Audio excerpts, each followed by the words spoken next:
A millionaire was walking down the street when a man forced him into a black van. Days later, the man was shocked when he looked at himself in the mirror. Thomas Holloway was walking distractedly down the busy street, his expensive suit contrasting with the hustle and bustle around him. His blue eyes, usually focused on business details, now wandered, lost in thoughts about his latest million-dollar project. The city's buzz seemed distant, as if he were in his own bubble. As he passed a newsstand, his gaze caught a headline about the stock market, making him hesitate for a moment. Perhaps maybe it's time to diversify investments. You never know when the wind might change, Thomas murmured to himself, his voice almost drowned out by the city's noise. Suddenly, a black van screeched to a stop beside him, the side door sliding open with a metallic crash. Two masked men jumped out, grabbing Thomas by the arms before he could process what was happening. The millionaire, caught by surprise, tried to break free, his briefcase falling to the ground and scattering important papers across the asphalt. His heart raced, adrenaline flooding his system as he struggled against the attackers. Let me go, you don't know who you're dealing with. I'm Thomas Holloway, I can pay you whatever you want. Thomas shouted, his voice blending with the sound of car horns and the cries of shocked pedestrians. The kidnappers, efficient and determined, ignored his protests. One of them, with cold eyes visible through the mask, pressed something against Thomas's back, the unmistakable feel of a gun barrel.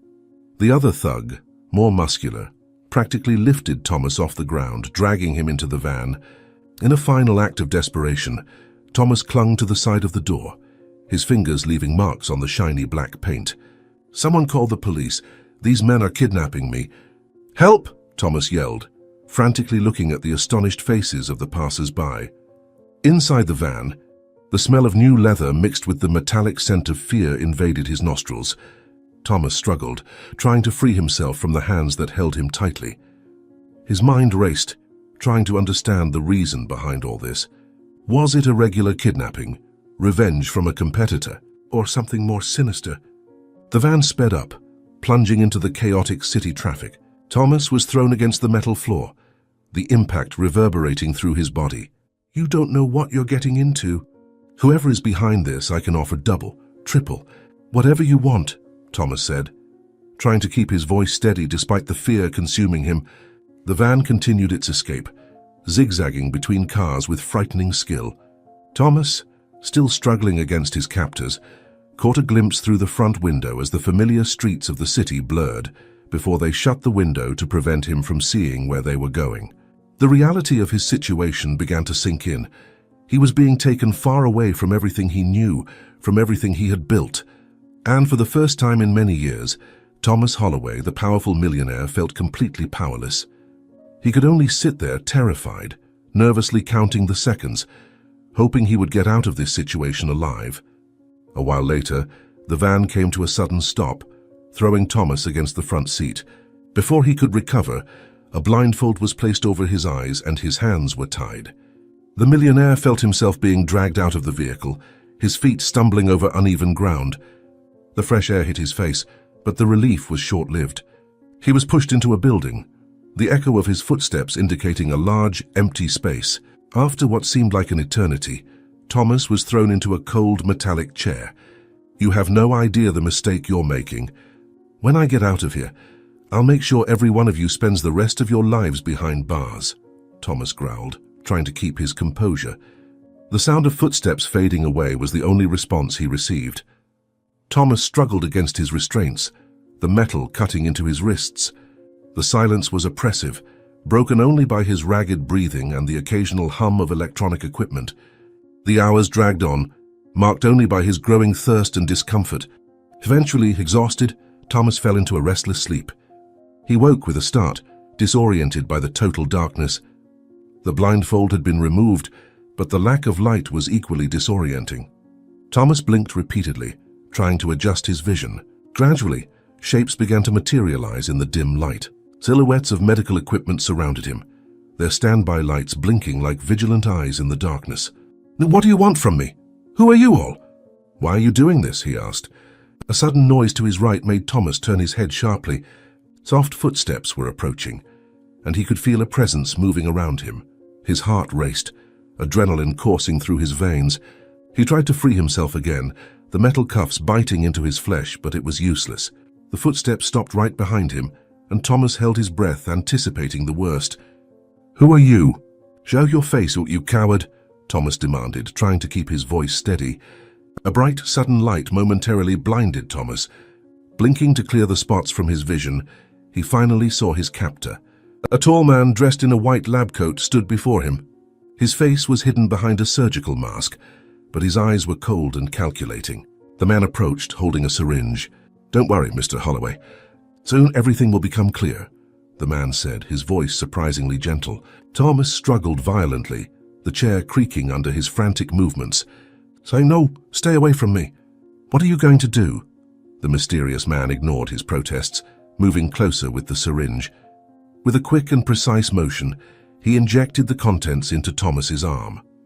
The effect was almost immediate. Thomas felt his eyelids grow heavy, his vision blurring. He fought to stay conscious, but it was a losing battle. Why are you doing this?" Thomas murmured, his voice already slurred by the sedative.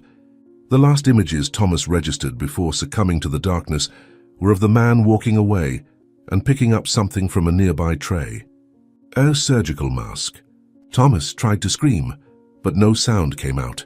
His world spun, and then finally, he lost consciousness, leaving him at the mercy of his mysterious captor and whatever fate awaited him. Consciousness returned to Thomas like waves crashing on the shore, each one bringing fragments of sensations. The smell of mold and cheap cigarette smoke invaded his nostrils, fully awakening him. His eyes opened, blinking rapidly to adjust to the dim light filtering through faded curtains. He found himself lying on a narrow bed, the rough sheets scratching his skin. His head throbbed, and a wave of nausea overtook him. Thomas tried to sit up, his muscles protesting with every movement. Where am I?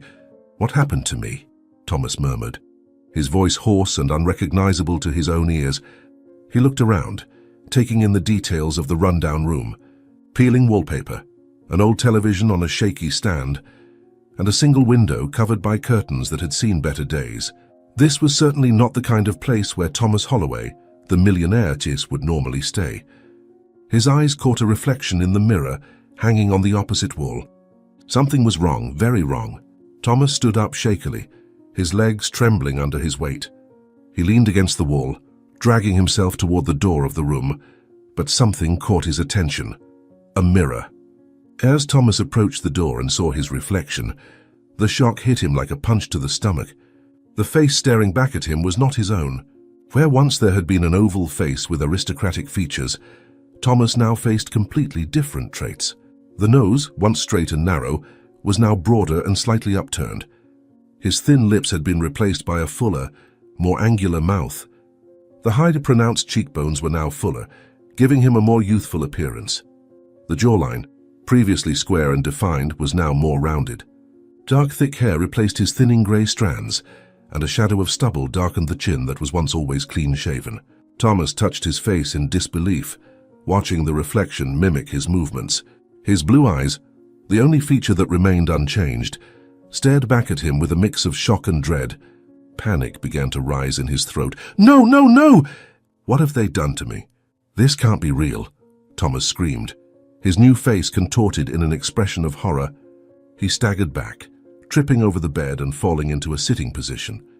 His mind was spinning, trying to process the impossible. Fragmented memories of the captivity, of the mysterious man with the syringe, began to fit together. Thomas felt bile rise in his throat, barely making it to the bathroom in time. After a few agonizing minutes hunched over the toilet, he dragged himself back to the bedroom, his legs still unsteady. "Think, Thomas, think. Who would do this?" "Why?" he murmured, pressing his palms against his temples. Before he could form any theory, a loud noise startled him. Someone was pounding on the door, hard enough to make the hinges shake. Thomas froze, his heart racing in his chest. The pounding came again, more insistent this time. "Halcyon, we know you're in there. Open up now, or we'll break down this door." A rough male voice shouted from the other side of the door. Thomas looked around frantically, searching for an escape route. The window seemed to be the only option, but they were at least on the 3rd floor. He found himself trapped between the terror of the unknown beyond the door and the danger of a potentially fatal fall. Who are you?" "What do you want with me?" Thomas shouted back, his new voice sounding strange to his ears. The answer came in the form of a deafening crash as the door gave way under the brute force of the intruders. Thomas didn't wait to see who was coming in. In one swift motion, he ran to the window. With trembling fingers, he fought against the rusty lock, finally managing to open it. The cold night air hit him, momentarily paralyzing him. Here he's escaping through the window. "Quick, get him before he gets away," a hoarse voice yelled behind him. Thomas climbed down the fire escape and looked up, seeing silhouettes crowding the window of his former room. He quickened his descent, the stairs creaking dangerously under his bare feet. The cold night wind whipped his face, cruelly reminding him of his vulnerability in just a thin robe. "Damn, they're getting too close. I need to get off this fire escape now," Thomas murmured to himself, his new voice still strange to his ears. Reaching the second floor, Thomas saw a window slightly ajar. Without a second thought, he dove inside, rolling onto a worn and dusty carpet. He quickly got up, ignoring the pain in his muscles, and ran down the dimly lit hallway. Where did he go? Spread out? He must have entered somewhere on this floor. Thomas heard one of the pursuers shout, the voice echoing down the fire escape. Panic threatened to overwhelm him, but Thomas forced himself to stay focused. He ran down the hallway, testing each doorknob he encountered. Locked, he muttered, cursing at each door he couldn't open. Then, miraculously, a door yielded under his hand. Without hesitation, he slipped into the dark room, closing the door silently behind him. "Oh my God," a female voice gasped, and Thomas turned to see a middle-aged woman sitting on the bed, her eyes wide with fear. Before she could scream, Thomas put a finger to his lips, silently begging for her cooperation. His desperate, pleading eyes met hers. For a tense moment, the only sound in the room was their heavy breathing. "Please, I won't hurt you." "I just need to hide for a few minutes," Thomas whispered, his voice barely audible. The woman, still in shock, slowly nodded. Thomas moved to the darkest corner of the room, crouching behind a worn armchair. His heart was pounding so hard that he feared it might be heard from the hallway. The sounds of footsteps and voices grew louder, passing by the room's door and continuing down the corridor. "He must have gone down. Come on, to the street," a rough voice shouted, followed by the sound of several people running down the stairs. Thomas remained still, counting the seconds in his mind. The woman in the room didn't move, her eyes fixed on him with a mix of fear and curiosity. After what felt like an eternity, the sounds of the pursuit faded, indicating that the men had left the hotel. "Thank you. I'm sorry for the trouble. I promise you won't see me again," Thomas murmured to the woman, slowly standing up. He approached the window, cautiously peering down at the street below. He saw his pursuers spreading out, searching for him nearby. Thomas knew he needed to act quickly. "I'll wait a few more minutes and then leave. I need to get to a safe place and figure out what's happening to me," Thomas thought, his mind racing to plan his next move. Thomas waited a few more minutes, his eyes fixed on the street below, watching his pursuers gradually move away. When he finally judged it safe, he turned to the woman in the room, who remained silent, watching him with a mix of fear and curiosity. "Oh, thank you again. You have no idea how much you've helped me." "Is there a back exit in this hotel?" Thomas asked, his voice low and serious. The woman hesitated for a moment before answering, her voice trembling slightly. "Yes, there's a service staircase at the end of the hallway to the left. It leads directly to the back street," she replied, her voice shaking with fear. Thomas nodded in thanks and, after checking the hallway, quickly left the room. Following the woman's instructions, he found the service staircase and quietly descended, his bare feet barely making a sound on the metal steps. When he reached the street, Thomas found himself in a narrow, dimly lit alley. "And I need to get to the police station. It's the only place where I can try to explain what happened and get help," he murmured to himself, looking both ways down the alley. Thomas began to walk quickly, staying in the shadows and avoiding the main streets. His heart was still racing, and every sudden sound made him jump. After what felt like an eternity, but was probably just a few blocks, he spotted the facade of the police station. Taking a deep breath to calm his nerves, Thomas entered the building. The interior was brightly lit compared to the darkness outside, and he blinked several times to adjust his vision. An officer sitting behind a counter looked at him with suspicion. "Can I help you?" the officer asked, his tone more suspicious than helpful. Thomas approached the counter, trying to maintain his composure. "Yes, please." "My name is Thomas Holloway, and I need to report a crime. I was kidnapped and, well, this is going to sound unbelievable, but someone surgically altered my face, and I don't know what's happening. I woke up in a hotel room with men chasing me, but I don't know who they are." He tried to explain, fully aware of how absurd it sounded, something he would have found unbelievable himself until it happened to him. The officer frowned, his expression shifting from suspicion to disbelief. "Sir, this is a police station, not a movie set. If this is some kind of joke—" "No, it's not a joke. I know it sounds crazy, but it's the truth. I'm Thomas Holloway, the businessman. I was kidnapped days ago and woke up with a different face. I need help." Thomas interrupted, his voice rising in depth. The buzz in the station quieted, and Thomas noticed that several other officers were now watching him with interest. One of them, a middle-aged detective with a sharp gaze, approached the counter. "Sir, calm down. Why don't you come with me so we can talk privately?" the detective said, his voice calm but firm. However, Thomas could tell from the man's tone that he thought he was dealing with a crazy person. Thomas followed the detective into an interrogation room, his heart pounding with a mix of relief and apprehension. Maybe now someone would finally listen to him. The detective closed the door and gestured for Thomas to sit down. "By now, why don't you tell me this story from the beginning?" the detective asked, sitting down across from him. Thomas took a deep breath and began recounting the events of the past few days, the kidnapping, waking up with a new face, escaping from the hotel. But before he could finish his account, the door to the interrogation room abruptly opened. A second detective entered, his eyes widening in surprise when he saw Thomas. "My God, Johnson. I didn't believe it when I saw him from a distance. How did Hank end up here?" the newcomer exclaimed, addressing the first detective, who looked shocked. What do you mean?" the first detective asked. "First, you didn't recognize him. He's Hank, the criminal." The detective quickly turned to Thomas, his expression shifting from skepticism to alarm. He walked swiftly to a bulletin board on the wall, tore off a wanted poster, and placed it on the table in front of Thomas. The face on the poster was identical to the one Thomas now saw in the mirror. "As this is Hank Morrison, a criminal wanted for large-scale fraud," Johnson explained, his voice now firm. "And you just walked in here telling an absurd story about identity theft and facial surgery," he said. The blood in Thomas's veins ran cold. "No, you don't understand. I'm not this Hank." "I'm the victim here," he responded, terrified. The two detectives exchanged significant looks.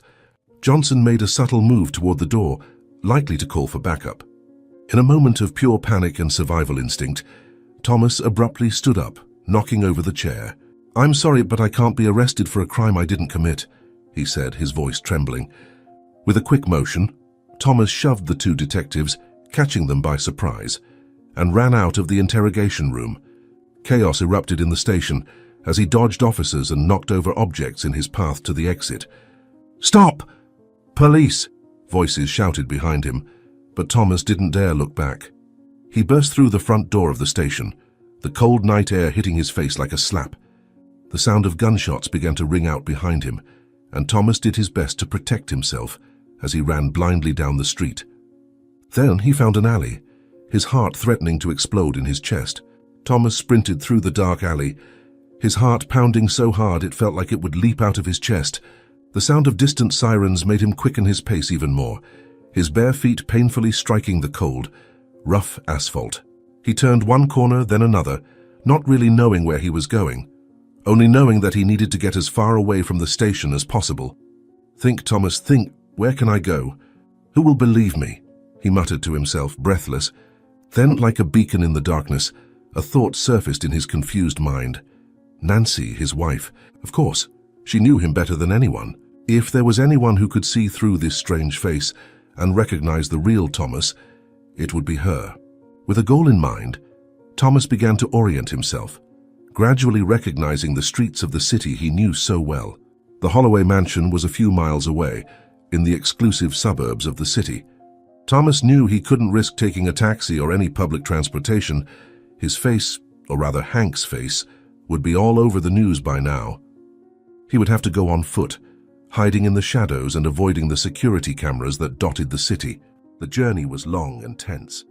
Every passing police car made Thomas shrink back into the shadows, his heart nearly stopping. Twice he had to hide in dark alleys when pedestrians got too close. All the while, his mind spun with unanswered questions. How could this happen? Who would do this to me? And why? Thomas thought as exhaustion and fear battled for control of his mind. Finally, after what felt like an eternity, Thomas spotted the familiar gates of his property. The mansion loomed against the night sky, its windows lit like beacons of hope. Thomas hesitated for a moment, aware of his appearance barefoot, with the face of a wanted criminal. But he had no choice.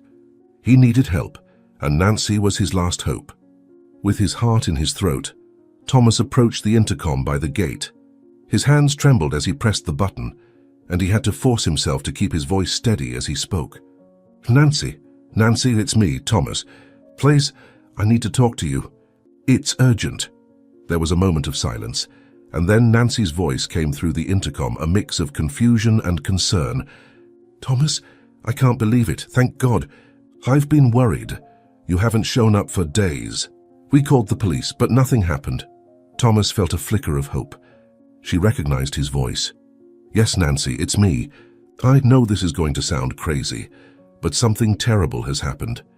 Please, let me in and I'll explain everything." There was another brief silence, and then Nancy replied, her voice now tinged with anxiety. "Of course, dear. I'm opening the gate."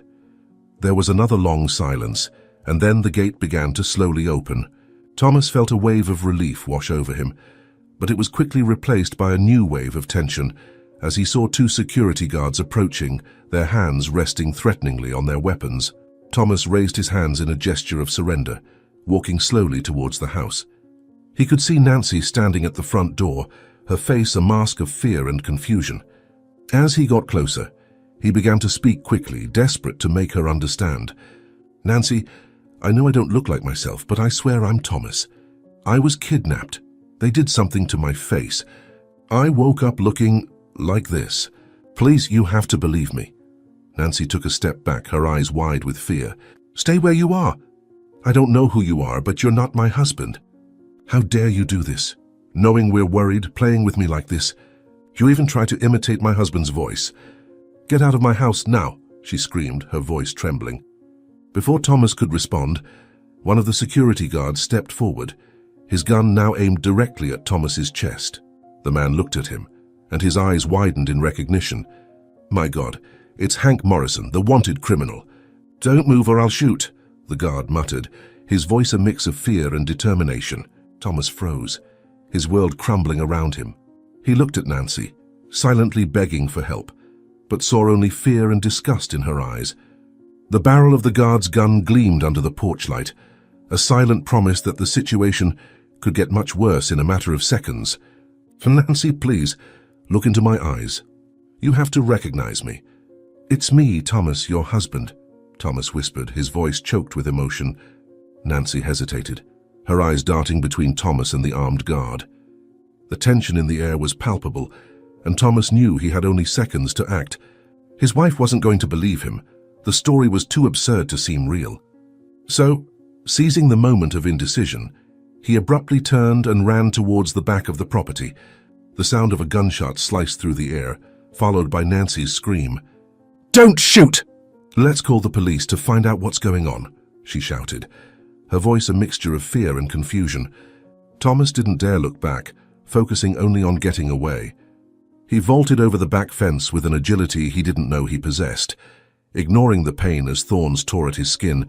The suburban streets stretched out before him, quiet and dark. The distant sound of sirens spurred him to run even faster, his heart pounding against his ribs. After running for several blocks, Thomas spotted the neon sign of a 24-hour convenience store. It was risky, but he needed a place to hide and think. Slowing his pace to avoid drawing attention, he entered the store, trying to appear as casual as possible, despite being barefoot and wearing wrinkled, dirty clothes. The sleepy clerk barely glanced at him as Thomas headed to the back of the store, where there was a public computer. With trembling fingers, He accessed his bank's website, desperately hoping he could get into his accounts and get some money to escape. Come on, Thomas murmured, typing in his password. Please work. To his dismay, the screen flashed with an error message, account not found. Thomas tried again and again, each failed attempt increasing his panic. After the fifth attempt, a new message appeared. Access blocked for security reasons. Please contact your account manager. Thomas felt like he had been punched in the stomach. What did Nancy say about my disappearance? According to her, I was missing for at least several days. They must have blocked the account. But now what do I do? Thomas whispered, incredulous. As Thomas stared at the screen in shock, a man entered the store. The newcomer walked over to the drink cooler, but his eyes kept darting back to Thomas. Suddenly, the man stopped, his eyes widening in recognition. Thomas noticed the look and felt his heart start to race. He tried to act normal, pretending to be engrossed in the computer, but out of the corner of his eye, he saw the man discreetly take out his phone and start dialing a number. Damn, he recognized me. I need to get out of here now, Thomas thought, panic rising in his chest. Standing up abruptly, Thomas walked quickly towards the exit. The clerk, now more alert, looked at him suspiciously. Thomas could hear the man behind him speaking quietly on the phone. Yes, police. I think I just saw the fugitive Hank Morrison at the convenience store on... Thomas didn't wait to hear the rest. He bolted out of the store, the doorbell jangling violently behind him. The cold night air hit him again, but he barely felt it, focused only on getting away as fast as possible. Where to now? No money, no ID, and everyone is hunting me. How am I going to prove who I am? Thomas thought frantically, running down the dark street. The sirens began to wail in the distance, closing in quickly. Thomas turned down an alley, his heart pounding so hard it felt like it would burst. He knew he couldn't keep running forever. At some point, he would have to face the truth and find a way to prove his identity. But for now, all he could do was run and hope a solution would appear before it was too late. Thomas ran through the dark streets, his heart pounding frantically against his ribs. The sound of sirens grew closer, echoing through the empty streets in the early morning. He turned one corner, then another, trying to lose his pursuers. That's when his eyes caught something. A large city map posted at a bus stop. Thomas stopped abruptly, gasping for breath, his eyes quickly scanning the lines and contours of the map. Think, Thomas, think! I was near this newsstand when they took me. Where could they have taken me? How long was I in that van? He murmured to himself, trying to steady his breathing. Forcing his mind to return to that terrible moment, Thomas closed his eyes, trying to recall every detail. The van, the smell of new leather, the sway of the turns, and the time. Yes, the time. He remembered counting the minutes, a nervous habit that now might save him.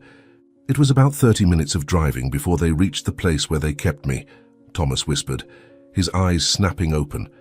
With trembling hands, Thomas traced an imaginary circle on the map, mentally calculating the distance the van could have traveled in half an hour.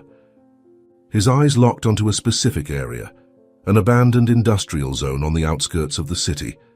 It has to be there. That's the only place where they could have kept me hidden for so long without raising suspicion, Thomas thought, a flicker of hope igniting in his chest. Without wasting another second, Thomas memorized the route and started running again. The residential streets gave way to wider avenues and gradually how to abandoned industrial buildings. The air grew heavier, filled with the smell of metal and old oil. Thomas slowed his pace, his senses on high alert. I'm close, sir. I can feel it. But what will I do when I find the place? How will I prove my story? He murmured, his eyes scanning every shadow, every alley. Thomas moved cautiously, each step calculated to make as little noise as possible. The buildings around him seemed to watch him with their empty, dark windows, like the eyes of a ghost town. The silence was oppressive, broken only by the occasional distant howl of a dog or the sound of metal creaking in the wind. Turning another corner, Thomas felt his heart leap into his throat. There, discreetly parked between two abandoned warehouses, was a black van, identical to the one that had kidnapped him. Thomas quickly hid behind a rusty container, his heart pounding so hard he feared it could be heard. That's it. That's the van they put me in, I'm sure of it. Thomas thought, his mind racing with possibilities. Heard, but are they still here? Or is this just a cruel coincidence? Gathering all his courage, Thomas stealthily approached the van. Every step felt like an eternity, with fear and adrenaline coursing through his veins in equal measure. As he got close enough, he noticed something that made his blood run cold. There were fresh tire tracks in the dust, indicating the vehicle had been used recently. Thomas was about to investigate further when a sound made him freeze in place. Voices, male voices approaching. In a panic, he threw himself behind a stack of crates, barely daring to breathe. Two men emerged from one of the nearby warehouses, speaking in low tones. "Are you sure Hank will come today?" one of them asked, his voice tinged with nervousness. "Of course," the other replied, sounding annoyingly calm. "The boss said everything's set. It looks like the coast is clear for him to come. The other one must be in custody by now." Thomas felt a mix of fear and anger boiling in his chest. They were talking about him. These were the men responsible for his current situation. He wanted to jump out of his hiding spot, confront them, demand answers, but he knew it would be suicide. So he remained still, absorbing every word, every detail that he could use to prove his story. Desperation. "And what about the doctor?" the first man asked, opening the van door. "Isn't he going to spill the beans?" The second man laughed, a cold sound that made Thomas shiver. Dr. Frank." "No, he's in this as deep as we are. We just need to keep watch until Hank arrives." Thomas remained still for a few seconds after the men entered the warehouse, his brain furiously processing the information he had just heard. Hank, the man whose face he now had, was expected. A crazy and dangerous idea began to form in his mind. If he could pass himself off as Hank, maybe he could get the answers he desperately needed. It was risky, but what choice did he have? It's now or never. You can do this, Thomas. You've negotiated with corporate sharks for years. This is just another bluff, Thomas murmured to himself, taking a deep breath to calm his nerves. With determined steps, Thomas emerged from his hiding spot and walked toward the warehouse. Each step seemed to echo in his ears, his heart pounding so hard he feared it could be heard miles away. As he reached the door, he hesitated for a moment, gathering all his courage. "Remember, you're Hank now. Be ruthless, calculated, and in control," Thomas thought, adjusting his posture to appear more confident. With a sharp movement, Thomas opened the warehouse door, entering as if he owned the place. The two men he had seen earlier turned abruptly, surprise evident on their faces. The warehouse was spacious, dimly lit, with boxes and equipment scattered everywhere. Well, well, well, Thomas said, his voice carrying a confidence he didn't feel. "Looks like you were expecting me. I hope everything's in order." The men exchanged quick glances before one of them, the taller one, stepped forward. "Boss, we didn't expect you so soon. We thought you'd come later after..."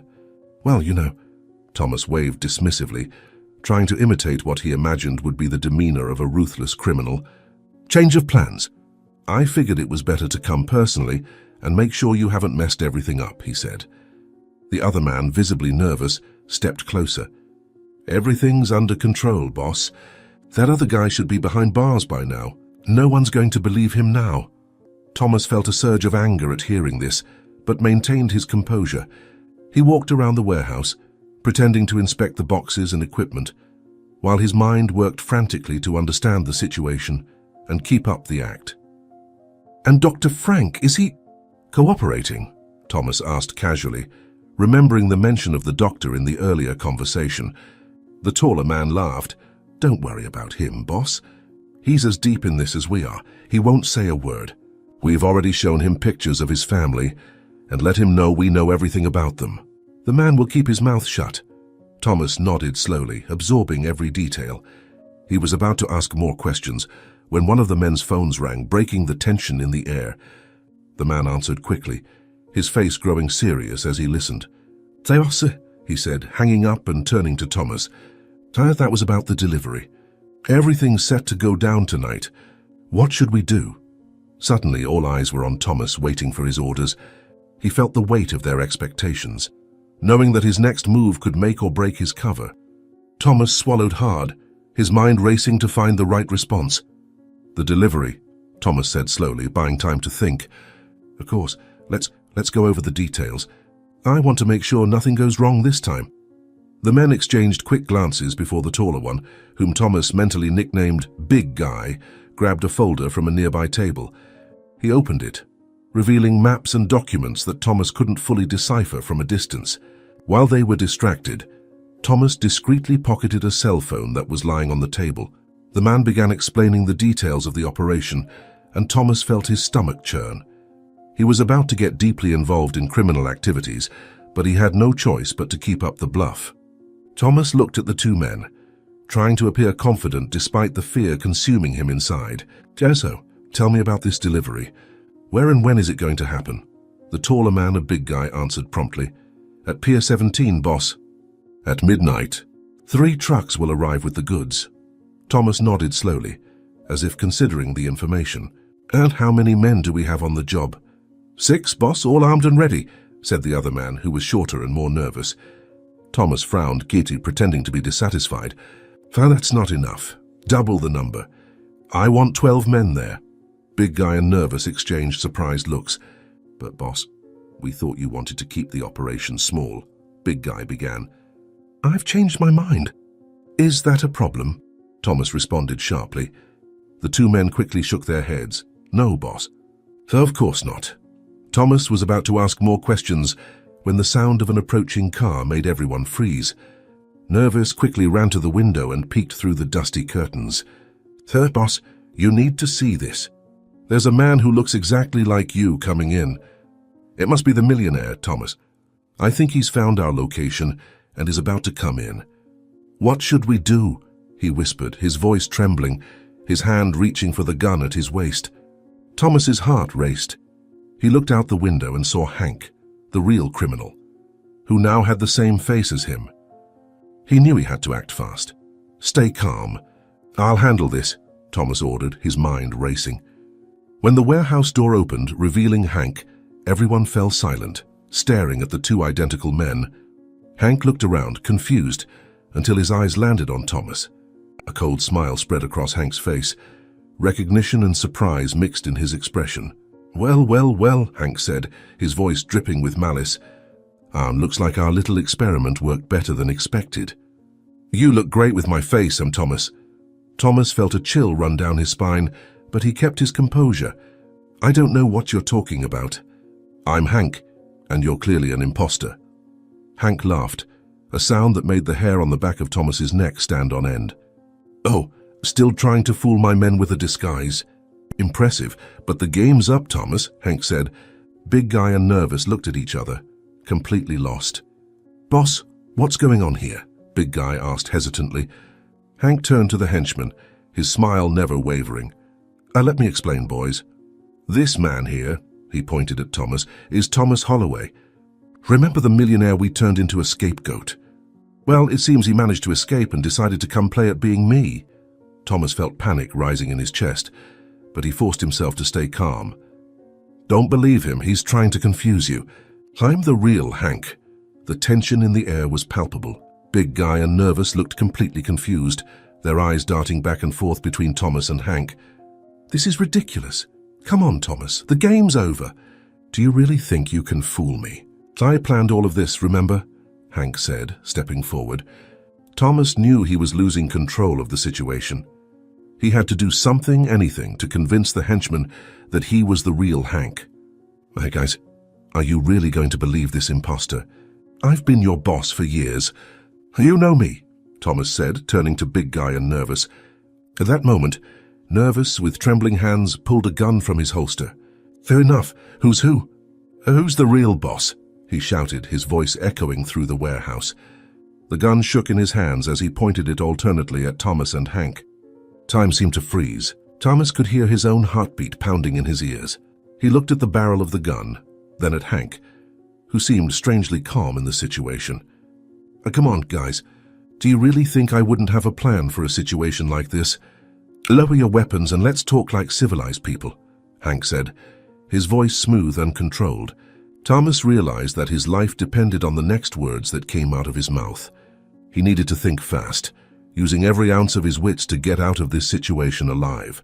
"Don't listen to him. I can prove I'm the real Hank. Ask me anything. Something only the real Hank would know," Thomas exclaimed, desperate. The tension in the warehouse was palpable as Big Guy and Nervous continued their questioning. Seizing a moment of distraction, when the two henchmen were arguing about what question to ask next, Thomas discreetly pulled his phone from his pocket. With trembling fingers, he dialed the emergency number for the police, leaving the line open without speaking, silently praying that the police could trace the call.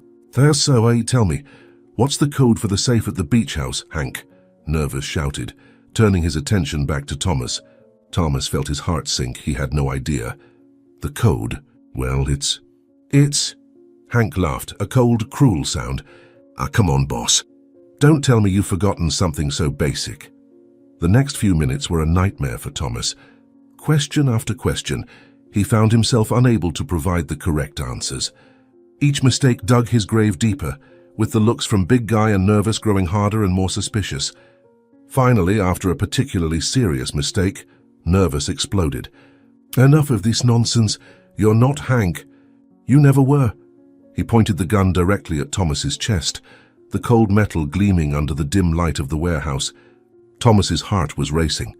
He opened his mouth to protest, to plead, to say anything that might save his life. But before he could utter a sound, the warehouse was flooded with a blinding light and the deafening sound of sirens. "Police!" "Everyone stay where you are." In the blink of an eye, the warehouse was swarmed by heavily armed officers. Thomas, Hank, Big Guy, and Nervous were quickly subdued and handcuffed. Amid the chaos, Thomas saw a chance. "Officers, please listen. I'm Thomas Holloway. This man, Hank, he kidnapped me and had my face surgically altered to look like him. I can prove it," he shouted desperately. For a moment, there was a stunned silence. Then, to everyone's surprise, Hank began to laugh. It wasn't a laugh of despair or madness, but one of pure, cold satisfaction. "You know what?" "He's right," Hank declared, his face twisting into a macabre smile. "I did it. Lysimixi Hank Morrison kidnapped the illustrious Thomas Holloway and turned him into me. It was the perfect plan, you know. I took a rich and powerful man and turned him into the most wanted criminal in the country. While he was running around trying to prove his innocence, I was free to continue my business without any suspicion. After all, who would look for Hank Morrison when he was supposedly already in custody? It was so easy. A cowardly plastic surgeon, a few loyal henchmen, and I pulled it off. Thomas Holloway's face became mine. I had sent my enemies after him and even alerted the police. If my enemies caught him, I would have been considered dead. If the police caught him, he would have been behind bars in my place. I planned to let him rot in prison for the rest of his life, paying for my crimes. But it seems I underestimated our dear Thomas. He managed to escape and even find me. Impressive, I must admit. But in the end, it doesn't matter. Because even though you know the truth now, you can't undo what's been done. Thomas Holloway will always have my face. He will always carry the mark of what I did to him. And that, ladies and gentlemen, is my true victory." The silence that followed Hank's confession was heavy, laden with shock and disbelief. Thomas felt a wave of relief mixed with deep exhaustion. Finally, the truth had come to light. In the days that followed, Thomas Holloway's story dominated the headlines. DNA tests confirmed his identity, and Hank Morrison was convicted of his numerous crimes. Once the dust settled, Thomas wasted no time in seeking a solution to his situation. "Nancy, I want my face back. I know it will be a difficult process, but I need to do this," he said, holding his wife's hands. Nancy nodded, understanding. "I'll be by your side every step of the way, Thomas. I'm so sorry, my love, for not recognizing you earlier. I was so confused and scared when you disappeared. I never want to lose you again," she said. Weeks later, Thomas underwent a series of complex plastic surgeries performed by the best surgeons in the country. The process was long and at times painful, but Thomas faced each challenge with determination. Months passed, and gradually, the face he saw in the mirror began to resemble the man he had always been. Nancy was by his side throughout the entire process, her love and support unwavering. Together, they turned this traumatic experience into an opportunity to help other crime victims, establishing a foundation dedicated to supporting people who had gone through similar situations, especially those in need of reconstructive surgery. The day Thomas finally saw himself fully recovered was an emotional one. Looking in the mirror, He saw not just his original face, but also the strength and resilience the ordeal had given him. "It's good to have you back," Nancy smiled, hugging him from behind. Thomas smiled back, feeling truly himself for the first time in a long while. "It's good to be back," he replied. 6 months after Thomas regained his original appearance, the Holloways' lives had settled into a new rhythm. The Saturday morning began like so many others recently. Thomas woke up early, made coffee and brought a cup to Nancy, who was still sleeping. "Good morning, my love," he whispered, placing the cup on the bedside table. Nancy slowly opened her eyes, a smile forming on her lips. "Good morning, Thomas. Ready for the big day?" Thomas nodded, feeling a mix of nervousness and excitement. Today was the official opening of the Holloway Foundation for Crime Victims, a project that had consumed much of his time and resources over the past few months. After breakfast, the couple headed to the city center, where a small building had been renovated to house the foundation. A small crowd had already gathered in front of the building: journalists, local politicians, and most importantly, some of the people the foundation had already begun to help. Thomas adjusted his tie, took a deep breath, and approached the podium set up at the entrance. The cameras started flashing as he prepared to speak. "Good morning, everyone," Thomas began, his voice firm and clear. "A year ago, I couldn't have imagined standing here today. I went through an ordeal that made me question everything about my identity and my place in the world. But through that experience, I learned a valuable lesson. Our true strength doesn't come from our appearance or social status, but from our resilience and the compassion of those around us." He paused, his eyes meeting Nancy's in the crowd. She smiled encouragingly. "This foundation was born out of that ordeal. Our goal is simple: to offer support, both emotional and practical, to victims of crimes who have had their lives turned upside down. We want to help these people regain not just their physical appearance when needed, but also their confidence and sense of security." Thomas then invited Leah, one of the foundation's first beneficiaries, to the stage. Leah had been the victim of a violent attack that left scars on her face. With the help of the Holloway Foundation, she underwent reconstructive surgeries and therapy. "Leah is just one of many people we hope to help in the coming years," Thomas continued. "Each story is unique, each recovery journey is different, but what they all have in common is the need for support, understanding, and resources to rebuild their lives." After the speech, Thomas and Nancy spent hours talking with those present, listening to stories and sharing their own experiences. When the last guest had left, Thomas found himself alone with Nancy in the foundation's main office. "Are you okay?" Nancy asked, noticing the distant look in her husband's eyes. Thomas smiled, pulling her into a hug. "I'm more than okay. For the first time in a long while, I feel like I'm exactly where I'm supposed to be, doing exactly what I'm meant to do." Nancy kissed him softly. "I'm so proud of you, Thomas. You turned something terrible into something wonderful." As they watched the sunset through the office window, Thomas reflected on the journey that had brought him there. The emotional scars were still there, but now they served as a reminder not of the trauma, but of the strength he had discovered within himself. "You know, I think I finally understand what it really means to be myself. It's not about the face I see in the mirror, but about the choices I make and the impact I can have on the lives of others," Thomas said softly. Nancy squeezed his hand. "And that's why I love you, Thomas Holloway. Always." Together, they left the office, ready to face whatever challenges the future might bring, knowing they had found a greater purpose through their ordeal. If you enjoyed this story, we invite you to like this video and subscribe to our channel. Your support motivates us to keep bringing you exciting stories almost every day. Don't miss the next surprising narrative that's about to appear on your screen. We're so grateful to have you here with us. Now you can click on the links appearing on the screen right now. We have a special selection just for you, full of valuable stories and guaranteed entertainment. See you there.